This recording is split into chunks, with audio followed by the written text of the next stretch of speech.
Hello friends, welcome to my channel. এটা almost 1 ইয়ার আগেকার ভিডিওর একটা ক্লিপ।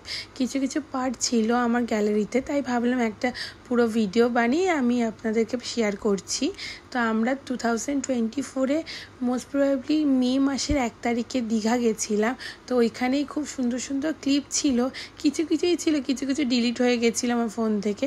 তো আমাদের জার্নিতে একটা ছোট ক্লিপ আমি দেখাচ্ছি, ভিডিওর সঙ্গে থেকেও। ভিডিওটা ভালো লাগলে লাইক করো, শেয়ার করো, আর সাবস্ক্রাইব করতে কিন্তু ভুলো না। আমাদের জার্নিটা আমরা হাওড়ার থেকে স্টার্ট করেছিলাম, ওইখান থেকে আমরা ট্রেন ধরেছিলাম আর ডাইরেক্ট দীঘাতে আমরা নিউ দীঘা গেছিলাম। তো চলো সঙ্গে থাকো, দেখতে থাকো।